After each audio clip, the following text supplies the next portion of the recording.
തിരുവനന്തപുരം കോർപ്പറേഷനിലെ ബി.ജെ.പി. ഭരണസമിതിക്കെതിരെ യു.ഡി.എഫിന്റെ അവിശ്വാസ പ്രമേയ നീക്കത്തിൽ എൽ.ഡി.എഫിന്റെ നിലപാട് നിർണായകം.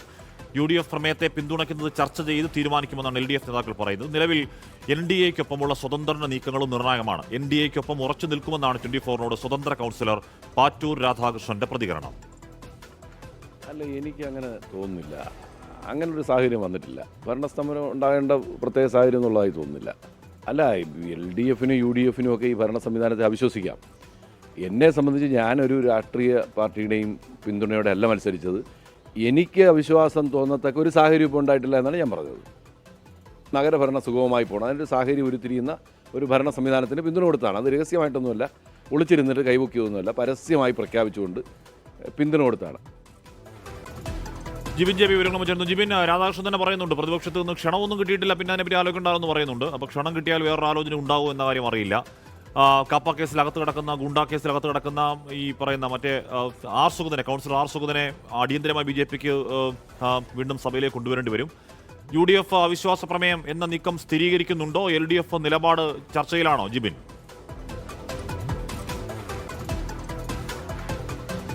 യു.ഡി.എഫ് ഇപ്പോൾ അവിശ്വാസ പ്രമേയം എന്ന ആ തീരുമാനത്തിൽ ഉറച്ചു നിൽക്കുകയാണ്. കഴിഞ്ഞ ദിവസം വൈകുന്നേരം ചേർന്ന പാർലമെന്ററി പാർട്ടി യോഗത്തിലാണ് യു.ഡി.എഫ് അവിശ്വാസ പ്രമേയം അവതരിപ്പിക്കാമെന്നുള്ള ഒരു തീരുമാനത്തിലേക്ക് എത്തിയിരിക്കുന്നത്. ഇതിന് പിന്നാലെയാണ് കഴിഞ്ഞ ദിവസം തന്നെ തിരുവനന്തപുരം നഗരസഭയിലെ എൽ.ഡി.എഫ് നേതാക്കൾ മാധ്യമങ്ങളെ കണ്ടത്. ആ സമയത്ത് അവർ പറഞ്ഞത് ഇത് രാഷ്ട്രീയപരമായി തീരുമാനമെടുക്കേണ്ട ഒരു വിഷയമാണ്. അതിൽ രാഷ്ട്രീയപരമായിട്ടുള്ള ഒരു തീരുമാനം അവർ ആലോചിച്ച് എടുക്കുമെന്നുള്ള ഒരു കാര്യം കൂടി അവർ വ്യക്തമാക്കുകയും ചെയ്തിട്ടുണ്ട്. അതായത് യു.ഡി.എഫ് ഒരു അവിശ്വാസ പ്രമേയം മുന്നോട്ട് കൊണ്ടുവച്ച് കഴിഞ്ഞാൽ എൽ.ഡി.എഫ് ഒപ്പം നിൽക്കാനുള്ള ഒരു സാധ്യത തന്നെയാണ് ഇപ്പോൾ തിരുവനന്തപുരം നഗരസഭയിൽ കാണുന്നത്. പക്ഷേ ഒട്ടും വിട്ടുവീഴ്ചയ്ക്ക് തയ്യാറല്ല എൻ.ഡി.എ എന്ന് പറയുന്നത്. കാരണം കഴിഞ്ഞ ദിവസവും മേയർ പറഞ്ഞതാണ്, ഈ 29-ാം തീയതി ചേരുന്ന കോർപ്പറേഷന്റെ കൗൺസിൽ ആ യോഗത്തിൽ ഏത് വിധേനയും സുഗതയെ എത്തിക്കുന്നതിന് വേണ്ടിയിട്ടുള്ള നീക്കങ്ങളാണ് ഇപ്പോൾ എൻ.ഡി.യുടെ ഭാഗത്തു നിന്നും, പ്രത്യേകിച്ച് മേയർ വി രാജേഷിന്റെ ഭാഗത്തു നിന്ന് ഉണ്ടായിരിക്കുന്നത്. ഈ കാപ്പ കേസ് ചുമത്തി ജയിലിൽ അടച്ചിരിക്കുന്ന സുഗതന്റെ കാപ്പയിൽ ഇളവ് ലഭിക്കുന്നതിന് വേണ്ടി കാപ്പ ഉപദേശക സമിതിയെ ഇപ്പോൾ ബി.ജെ.പി. നേതൃത്വം സമീപിച്ചിട്ടുണ്ട്. ഇവരിൽ നിന്ന് ലഭിക്കുന്ന തീരുമാനത്തിന്റെ അടിസ്ഥാനത്തിലായിരിക്കും ഹൈക്കോടതിയിൽ ഒരു നിയമ പോരാട്ടത്തിന് കൂടി ഇപ്പോൾ എൻ.ഡി.എ തയ്യാറാകുക. എന്തായാലും കഴിഞ്ഞ ദിവസം ഈ 20 കൗൺസിലർമാരുടെ സത്യപ്രതിജ്ഞ റദ്ദാക്കിയിരുന്നു. ഇതിൽ 19 കൗൺസിലർമാർ കഴിഞ്ഞ ദിവസം വീണ്ടും സത്യപ്രതിജ്ഞ ചെയ്ത് അധികാരത്തിലെത്തി. പക്ഷേ സുഗതന് ഇതുവരെയും സത്യപ്രതിജ്ഞ ചെയ്യാൻ സാധിച്ചിട്ടില്ല. സുഗതൻ ജയിലാണ്. അതുകൊണ്ട് ഈ 2 ആഴ്ച കാലാവധി മാത്രമാണ് ഇതിനുള്ളത്. അതിനുള്ളിൽ തന്നെ സുഗതനെ എത്തിക്കുന്നതിന് വേണ്ടിയിട്ടുള്ള നീക്കങ്ങളിലാണ് ഇപ്പോൾ ബി.ജെ.പി. നേതൃത്വമുള്ളത്. നേരത്തെ പറഞ്ഞ പോലെ തിരുവനന്തപുരം നഗരസഭയിലെ കക്ഷിനില എന്ന് പറയുന്നത് 50 സീറ്റ് ബി.ജെ.പിക്ക്, 29 സീറ്റ് എൽ.ഡി.എഫിന്, യു.ഡി.എഫിന് 20 സീറ്റും 2 സ്വതന്ത്രരുമാണ്.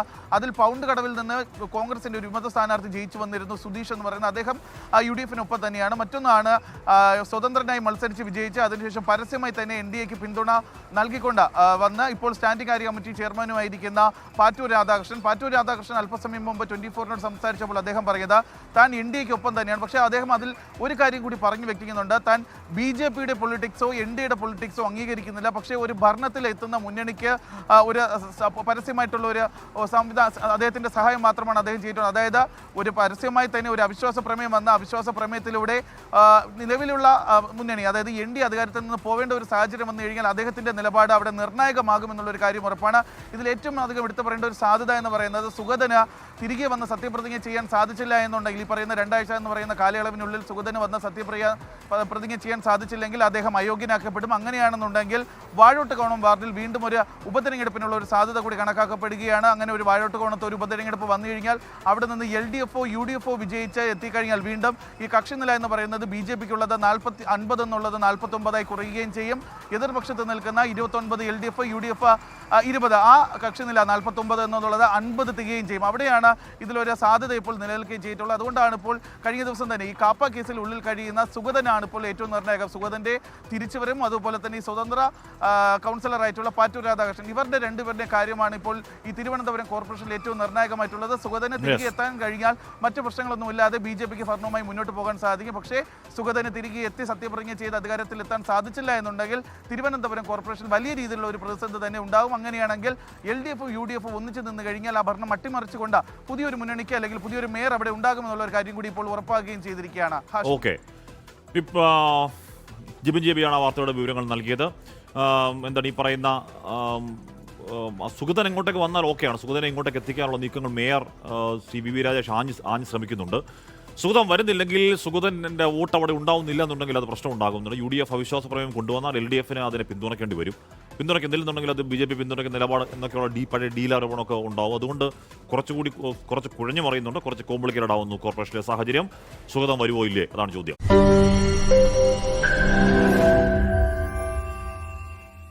ലോകത്തെവിടെയായാലും ഏത് സമയത്തും 24 വാർത്തകളും ഓഗ്മെന്റഡ് റിയാലിറ്റി പാക്കേജുകളും എക്സ്പ്ലെയിനറുകളും വിശദമായി കാണാൻ ഞങ്ങളുടെ യൂട്യൂബ് ചാനൽ നിങ്ങൾക്ക് സബ്സ്ക്രൈബ് ചെയ്യാം.